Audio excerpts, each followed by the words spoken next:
Mes amis, mes amours, mes chouchous, mes loulous, mes compatriotes à travers le monde, les Marocains du monde, les musulmans du monde. Ce soir, Nicole El Grissi est avec vous pour une action bien précise.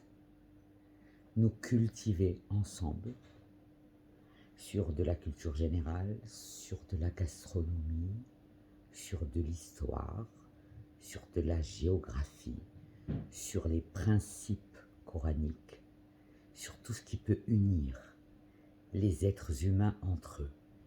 C'est leur capacité à se souvenir des choses qui sont essentielles. Alors pour l'anecdote, il faut que je vous raconte que lorsque j'étais au lycée, j'avais souvent du mal à apprendre les leçons d'histoire et de géographie dans le mode par cœur. Disons que ça n'était pas mes matières favorites. Je me suis intéressé à bien des pays, mais les autres n'attiraient pas particulièrement mon intérêt. Mais ce qui fait que dans la vie d'adulte, lorsqu'on n'a pas fait le compléto des programmes d'histoire et des programmes de géo, eh bien, on a toujours des lacunes. Alors, ce qui est extraordinaire, c'est que depuis que je me suis lancé dans cette merveilleuse aventure de partager avec vous cette petite merveille de livres, de contes pour adultes, pour familles, pour enfants, pour ceux qui perdent le chemin, pour ceux qui n'ont pas compris que la table, c'est un moment de partage et de respect pour la maîtresse de maison qui a préparé le repas. Il y a un respect solennel que toute la famille doit savoir lui apporter aujourd'hui. Ce soir, pour faire avec vous cette capsule, je n'ai pas honte de vous dire qu'à la lecture de ce texte, je me suis dit, est-ce que mes frères vont comprendre tous les mots et tout ce dont je parle? Alors je me suis dit que quand on se mettait à lire à des Marocains avec des mots qu'ils ne comprennent pas, ils vous perdent. Et moi, je ne veux pas que vous me perdiez. Je veux qu'il subsiste entre nous cette communication, cette tendresse, ce B2B qu'il y a toujours eu, parce que nous nous aimons pour de vrai. Alors, comme je vous l'ai expliqué, l'idée de ce livre, c'est de réapprendre à la famille à s'asseoir ensemble et à aborder des sujets qu'il est préférable d'aborder quand on est en famille, parce qu'il y a certains sujets qui ont l'art et la manière de fâcher toutes les familles. Alors l'idée, ce serait pendant ce ramadan et après ce ramadan, d'organiser des dîners, mais avec des lectures d'histoire. Parce que si les enfants sont avec vous, croyez-moi qu'il vaut beaucoup mieux qu'ils vous écoutent raconter ce genre d'histoire que de parler des autres histoires. Parce qu'on ne se rend pas compte, mais les enfants entendent tout, buvardisent tout, ce sont de vrais perroquets. Donc pour faire cette capsule avec vous, je n'y suis pas allé de main morte, et comme il y avait de la géographie, je me suis dit, moi, j'ai la possibilité d'aller vérifier ça sur Google, mais est-ce que mes amis vont le faire? Et je me suis dit, je vais le faire avec eux. Alors ce soir, on va parler d'une nuit à Zanzibar. Je ne sais pas si tous ceux qui vont écouter cette capsule savent où se trouve Zanzibar, mais pour vous donner un ordre d'idée, pour qu'on se mette dans l'ambiance, je vous ai préparé quelques images de Zanzibar sur YouTube et je veux qu'on se mette dans l'ambiance de la Tanzanie, L'archipel de Zanzibar, situé dans l'océan Indien entre 25 et 50 km au large de la Tanzanie, du chemin vers Dieu, couper le souffle pour s'évader du monde. Et regardez, c'est un spectacle absolument divin. Pratiquement non visité par les touristes. Explorer le site du patrimoine mondial de Stone Town, le vieux quartier de Zanzibar City, ou aller simplement de plage en plage, chacune étant meilleure que la suivante. Zanzibar est l'une des principales destinations d'Afrique en ce qui concerne les personnes souhaitant voir des plages de classe mondiale, mais aussi découvrir un lieu où l'architecture et la culture de classe mondiale se rencontrent dans un paradis tropical. L'île de Zanzibar est située dans l'océan Indien, semi-tropicale et est célèbre pour ses plages luxueuses. L'île est également célèbre pour être une plaque tournante majeure pour le commerce des épices. Les habitants de Zanzibar disent que l'île a de nombreux mystères à découvrir. J'espère que vous avez eu des images et un petit air de Tanzanie avant que nous ne démarrions cette histoire. Cette histoire se passe pendant une soirée de Ramadan en Tanzanie et elle va nous parler d'un couple. Elle va nous parler d'un couple qui vit à Zanzibar. Alors, je veux ouvrir une parenthèse et la refermer. Comme vous le savez, le Maroc est situé dans un couloir divin. Nous sommes entre l'Europe et tout le reste de l'Afrique. Nous avons donc une position divine que Dieu nous a donnée et qui fait que, aujourd'hui, les choses sont telles que nous sommes en train de nous rapprocher un maximum de tous nos frères africains qui ont subi longtemps, beaucoup trop longtemps, d'être exploités par des pays européens qui ont aspiré toute leur richesse. Aujourd'hui, l'Afrique se réveille, l'Afrique est belle, l'Afrique chante, l'Afrique fait des succès, la musique africaine est très aimée. Et puis en étudiant cette capsule pour vous, je me suis dit, waouh, Zanzibar, c'est les Seychelles, mais dans une autre version. Les Seychelles sans, comme dirait Gad Elmaleh, sans les blancs. Alors mes amis, nous allons partager dans cette capsule l'histoire de Djibril et Zakia. Djibril et Zakia avaient été gratifiés de 2 beaux enfants, Nusrat et Nejma. Ils habitaient un village au nord de l'île, bordé par les eaux turquoises de l'océan Indien. Djibril était pêcheur. Pour arrondir les fins de mois, il travaillait aussi comme guide touristique durant la haute saison. Et Zakia, elle, était employée dans l'agroculture. Elle fabriquait des accessoires qu'elle vendait aux estivants. Un couple tranquille avec 2 enfants. Ils travaillent tous les 2 pour construire cette petite famille qu'ils ont composée avec leurs 2 enfants, qu'il faut nourrir tous les jours. Et donc nous allons partir avec ce couple pour connaître son histoire pendant cette soirée de Ramadan en Tanzanie. Djibril embarquait dans son boutre, petit bateau comme il y en avait dans le documentaire. Djibril embarquait dans son boutre alors qu'il faisait encore nuit. Au petit matin, les bateaux de bois rentraient le ventre alourdi de poissons et de crustacés en tout genre, dorades, marlins, homards. Ce sont les richesses de la nature. Femmes et enfants, munis de seaux en plastique,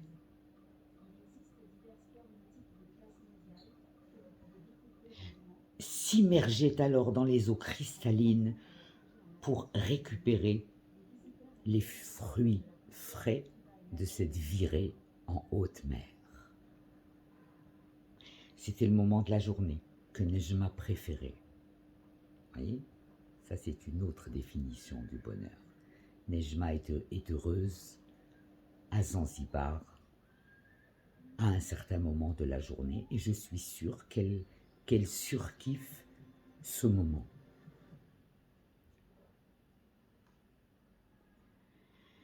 Elle en aimait le vermeil du ciel, le doux clapotis des vagues contre les coques des embarcations et les effluves de l'océan qui doucement se réveillent. Qu'elle était paradisiaque, son île aux plages de sable blanc, à la lumière 1000 fois changeante et à la végétation luxuriante. La collégienne voulait connaître tout l'archipel. Elle avait visité avec sa classe l'île de Kilwa Kisiwani, qui abritait les vestiges du puissant sultanat médiéval du même nom, témoin d'une époque glorieuse où l'archipel prospérait grâce au commerce des épices. Perses, arabes, portugais ou anglais, tous avaient laissé leur empreinte chez les descendants du peuple bantou. Le peuple bantou, que le nom bantou est très mignon et je suis sûr que vous ne savez pas ce que veut dire le mot bantou et c'est bien pour ça que j'en ai préparé la définition pour vous parce qu'il est hors de question que vous sortiez de cette capsule sans avoir appris un minimum de choses qui resteront marquées contrairement à ces millions d'images que nous voyons défiler et qui ne marquent ni notre âme, ni notre cœur, ni nos mémoires.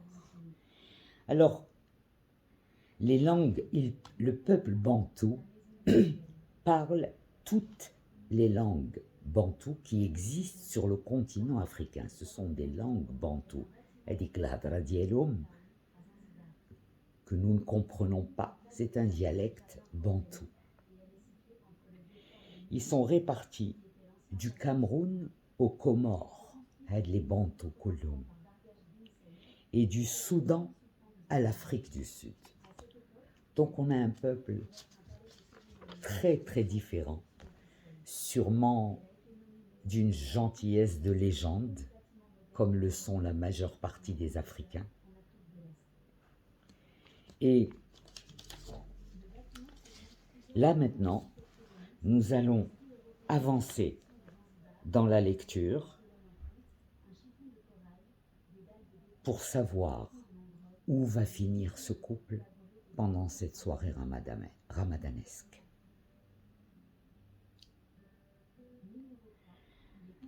Mais jamais, non jamais, les Zanzibaris ne se sont départis de leur piété sincère et de leur empathie discrète. Un peuple hnin. Le ramadan de cette année s'annonçait difficile pour de nombreuses mères de famille. Le réchauffement climatique avait considérablement réduit la récolte d'algues, ces organismes sensibles survivant difficilement à plus de 30 degrés Celsius. Mais les mamas, comme on les surnommait affectueusement, n'avaient pas coutume de se plaindre. Elles continuaient à besogner sans relâche. L'eau jusqu'à la taille, un fichu sur la tête pour seule protection contre le soleil. Zakia toquait parfois à la porte de sa voisine Amina pour lui réclamer du gingembre ou de la cannelle. Le troisième soir de Ramadan, alors qu'elle préparait le ftar, elle demanda à sa fille d'aller lui chercher un peu de curcuma chez Amina. En bantou, سيري جيبي لي الخرقوم من عند أمينة. ايوا الا كان شي واحد فيكم كيعرف يهضر بالبونتو ولا باغي يتعلم البونتو pour aller participer au développement de l'Afrique voisine, c'est le moment. Donc le troisième soir de Ramadan, alors qu'elle préparait le ftour, elle demanda à sa fille d'aller lui chercher un peu de curcuma chez Amina. Najma s'exécuta, mais à son retour, intriguée, elle ne put s'empêcher de questionner sa mère. « Maman, nous avons toutes ces épices en quantité suffisante chez nous. Pourquoi continues-tu à en demander à Amina ?» C'est alors que sa mère lui répondit. Notre voisine est encore plus pauvre que nous et nous réclame très souvent quelque chose. De temps à autre, je lui demande à mon tour quelque chose de menue valeur, de petite valeur, afin qu'elle sente que j'ai aussi besoin d'elle. Ainsi, elle continuera à solliciter mon aide sans jamais éprouver de gêne. Les habitants du village rompaient le jeûne avec leurs voisins afin que les plus nécessiteux mangent également à leur faim. Chaque famille était chargée de préparer un plat. Pain plat, bouillie de manioc et maïs, curry de poulpe au lait de coco, beignets sucrés et autres délices cuits au feu de bois. Ce soir-là, Nejma attendit patiemment l'heure des prières nocturnes quand les ruelles du village se firent plus tranquilles pour aller chez leur voisine, les bras chargés de pain aux dattes et aux noix, le préféré de ses enfants. Amina lui ouvrit la porte. Elle ne dit pas un mot, se contentant de serrer la fille de Zakia dans ses bras.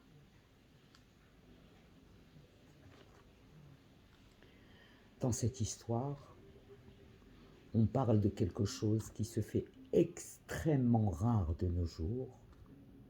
On parle de délicatesse, d'être délicat au point de penser aux autres, surtout quand vous savez que ces autres-là ont cette fierté, cet orgueil d'avoir du mal à demander de l'aide. Mais la délicatesse, c'est de devancer les freins de ceux que vous aimez en leur facilitant la tâche. Et je trouve que dans ce chapitre, l'idée même, dans une période de crise, de pouvoir se réunir à plusieurs voisins pour prendre le ftour ensemble, je trouve que c'est absolument magnifique. Ça me ramène personnellement soit à la semaine de Pessah, là où on ne mange pas de pain, soit à la semaine de Sukkot, les Kangoulouléha Eid Nouela, où on passe 8 jours à l'extérieur de notre maison, pas trop loin, dans une cabane, parce que c'est une symbolique. Et ce sont des moments qu'il faut absolument, absolument privilégier quand vous avez la chance de les passer, soit en famille, parce que vous avez une famille super sympa, mais comme il n'y a plus beaucoup de familles super sympas par les temps qui courent, on peut trouver des amis qui vous donnent autant d'amour que de la famille. Bien sûr, nul n'est préservé des avatars de l'amitié bipolaire, mais quand nous n'avons pas de famille, il est magnifique d'avoir des voisins formidables. Moi, je n'ai pas... j'étais d'Asra avec 2 ou 3 voisins de tout mon immeuble dans une vie de voisinage. Je n'étais pas du style à copiner avec les voisins parce que je n'avais pas le temps, je rentrais toujours très très tard, je me levais le matin, j'allais travailler et les années ont passé comme ça. Mais chez mes parents, j'ai connu ce que c'était que manger tous ensemble. Et ce sont des souvenirs qui n'ont jamais quitté ma mémoire. Aujourd'hui, je parle encore avec ses voisins et je les salue. Les enfants de Haïm et Jacqueline à Pitbull, je les salue. Et tous mes amis musulmans qui étaient dans l'immeuble de mes parents. C'était juste extraordinaire. Je t'embrasse, Hajjamina. Et donc voilà. Et ce chapitre nous invite à l'humilité, à ne pas mettre les gens qui sont dans la difficulté, à ne pas les mettre davantage dans la difficulté. Parce que ce n'est pas un jeu. Et ce chapitre, qui s'appelle « La 3e nuit à Zanzibar », finit par un proverbe. N'est pas croyant, mais qui aime Allah, celui qui passe la nuit le ventre plein, l'ikeibet bkersho amra, alors que son voisin a le ventre vide. Au jaro, me'endouche b'chiakoul. C'est un hadith du prophète Mohammed sallallahu alayhi wa sallam qui est extrait de El-Tabarani et Abu Yallah d'après Ibn Abbas. Donc, vous voyez que dans le Coran, il est écrit des recommandations pour prendre soin de son voisin, de son ami et de son autre, de son proche, de son prochain. Les hommes n'ont pas respecté ni la volonté des prophètes, ni même la volonté divine. Ce que je prie, c'est que ce chambardement dans le monde avec le Covid amène les gens à réfléchir, à s'asseoir, à se poser et à se poser les bonnes questions. Est-ce que si je galère comme je galère, qu'est-ce que j'ai fait pour mériter ça? Et ne pas avoir peur de se répondre et de se dire j'ai fauté là, là, là. Mes amours, je vous embrasse. Alors bien sûr, avec la 3e nuit à Zanzibar, il y a une recette. La recette du poulpe au lait de coco. Alors, depuis que je suis en Israël, je mange cachère, strictly cachère. Mais dans mes souvenirs, j'ai des souvenirs avec du poulpe. Et c'est quelque chose, le poulpe au lait de coco, c'est quelque chose. Donc, je vous souhaite de passer des ftors où je serai un petit peu présente parce que vous allez vous souvenir que vous l'avez lu avec moi et vous allez peut-être vouloir le relire.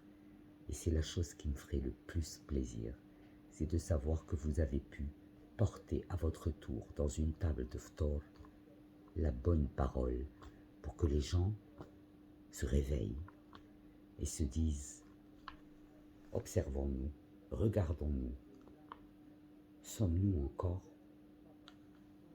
de vrais Marocains ?» Il n'y a pas beaucoup de Marocains qui vont pouvoir répondre oui, hélas. Ceux qui se sont battus pour conserver les traditions, pour ne pas qu'elles se perdent. Parce que nous sommes nos traditions. Voilà mes amours. Je vous fais plein de bisous. La prochaine capsule, c'est la 4e nuit à Tamanrasset. Ça promet. Alors promettez-moi d'aller voir un documentaire sur la Tanzanie et de découvrir cette région du monde qui, à mon avis, va commencer à donner beaucoup de fil à retordre à des destinations hors de prix comme les Seychelles, avec plein de blonds.